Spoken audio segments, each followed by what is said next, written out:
Same shit, different season as Blackburn Rovers failed to win on opening day. Kudos to Bournemouth. They were shit, but they won. We'll talk about it next.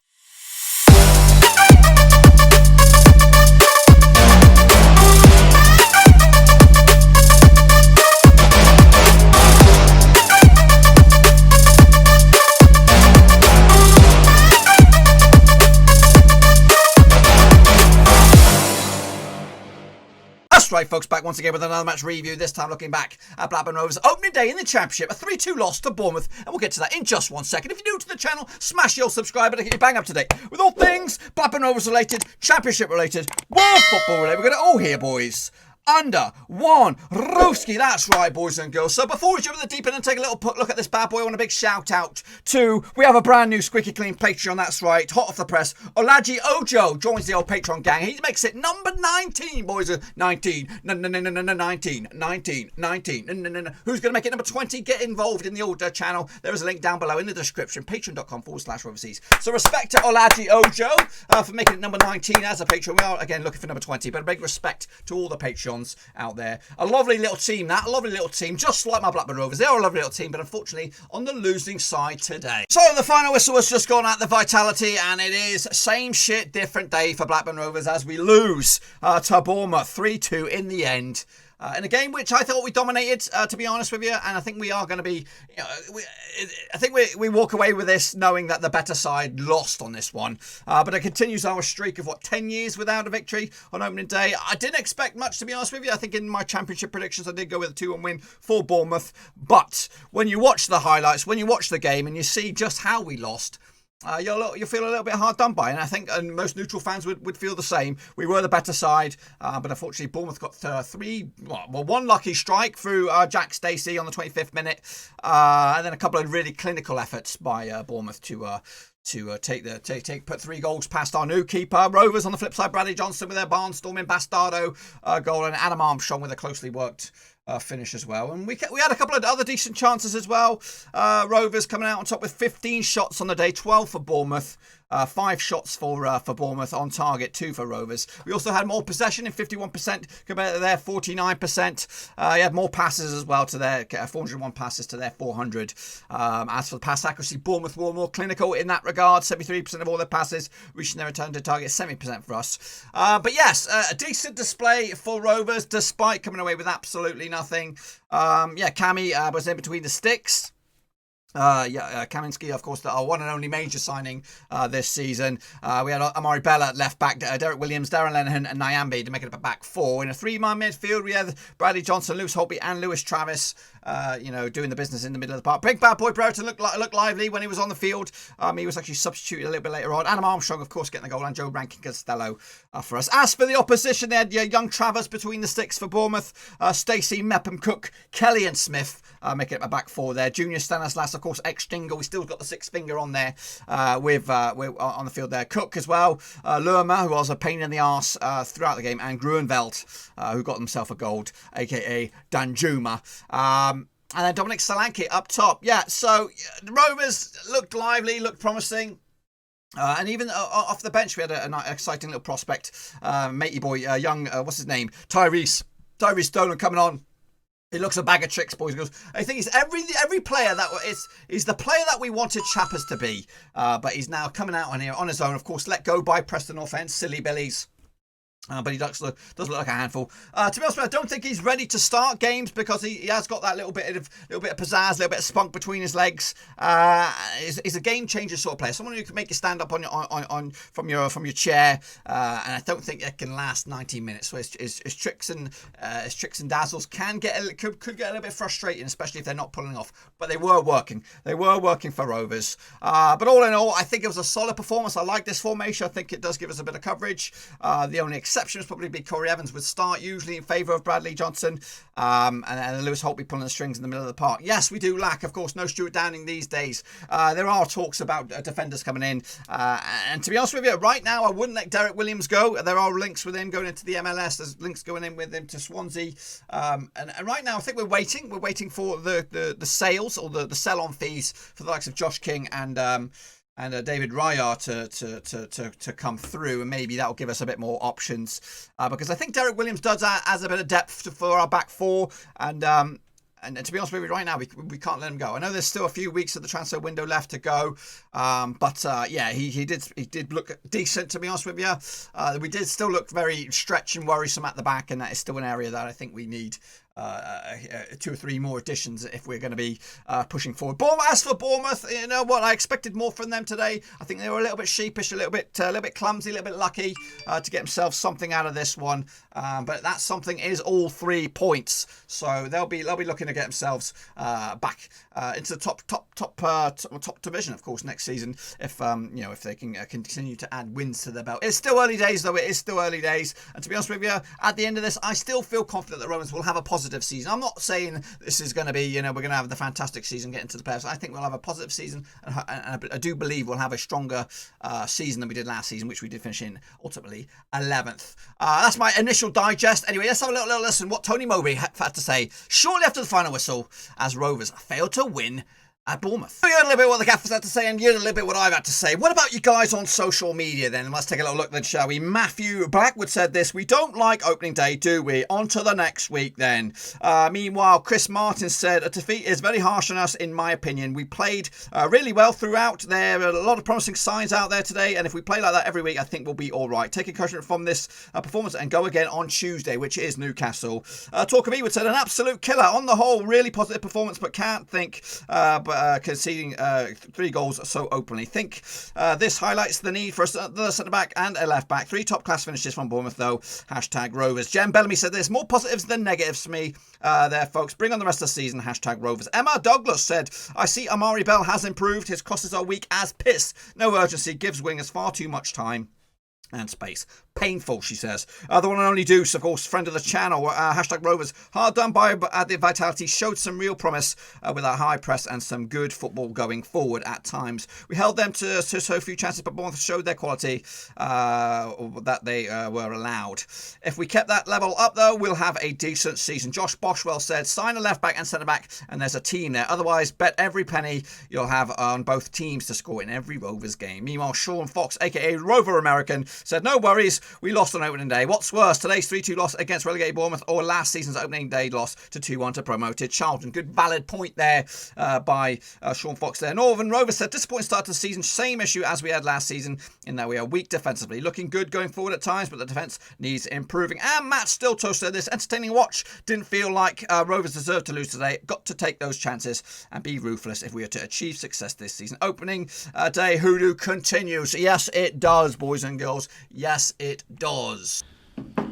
I was overall pleased with the performance. I think I couldn't have asked any more of them regarding work ethic and regarding the principles of how we want to play. Thought we give Bournemouth a pretty severe test today. I think at 2-2 I was thinking there was only one winner really, and yet a real bit of high quality, decided the game for them. But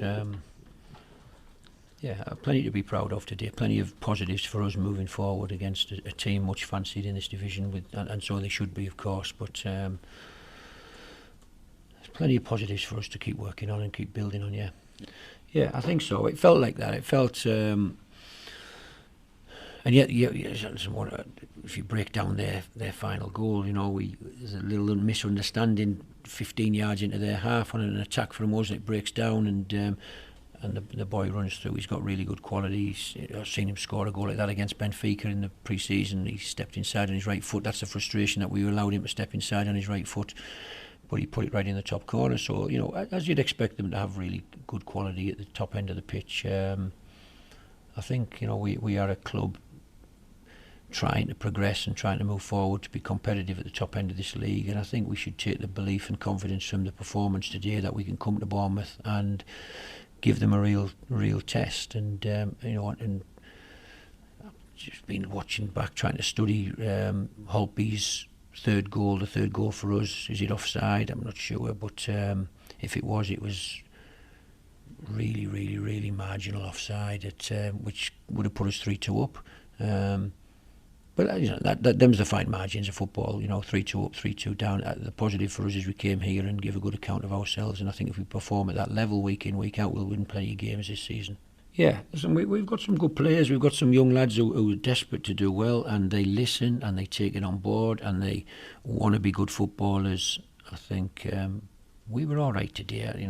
However the perception of the game, 3-2, we didn't get anything from it. It's disappointing because football's about results, and yet I've always believed that the performance level of a team will take you where you deserve to go, and if you play as well as we did today for long spells, we will win lots of matches and we'll get lots of points and we'll be threatening the top 6 of the division. We have to maintain the standards, of course. It's no good on a one-off on the first day of a season performing to a level and then dropping way off it. So I said here, you talk about Armstrong scoring. I wish Armstrong instead of Corey Evans that ball had dropped to him in the edge of the box right at the death. That could have been 3-3 and I would have been sitting here a lot happier and saying it was probably a fair result, but we have to accept that we lost a tight game today. He's only had 4 days training with us. It's frustration, really. He's been here for 3 weeks and yet he's been stuck in a hotel room for 2 of them weeks. It's not ideal for him. I think I've got no fears about Thomas. We looked hard and studied hard. For the budget we've got, we think we've got a maximum value goalkeeper for what we could afford, and he's very experienced. He's very confident. He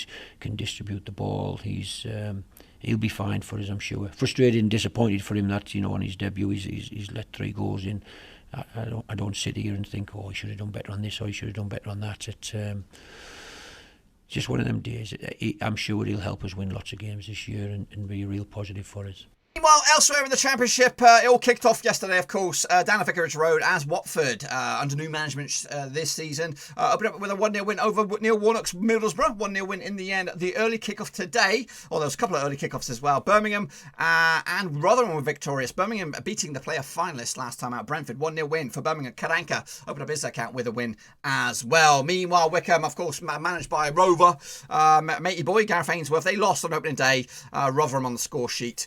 Rotherham with a win, goal scorer on that day. Mako Inewiki, the lastminute.com winner. Meanwhile, Birmingham's one and only goal coming from Jermaine Bele on the 37th minute. As for Watford, Cathart on the score sheet. Meanwhile, Huddersfield lost to Norwich City. Adam Adar coming off the score sheet there, 80th minute for Norwich City. But Luton also opened up their account with a win. James Collins, of course, he knows where the back of the net is in a 1-0 win for Luton over Barnsley. Meanwhile, Swansea also victorious over Preston. Morgan Gibbs White, a debut goal for him out at Deepdale.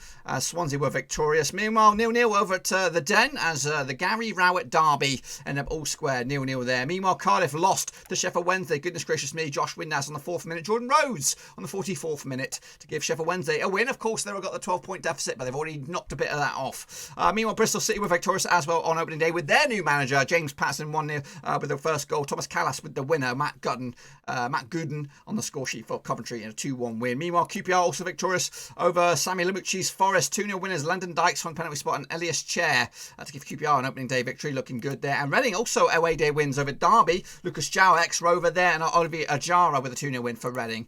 2-0 away from him. Of course, the game of the day really is a 5-goal thriller down at the Vitality. But that, my friends, is the opening day. Of course, the table sees Reading lead the line. QPR are in second with Bournemouth, Bristol City, Luton and Norwich up in the top 6. That's the playoffs. At the bottom is Sheffield Wednesday, of course, -9. Forest Derby are going down as it stands. Wayne Mooney FC.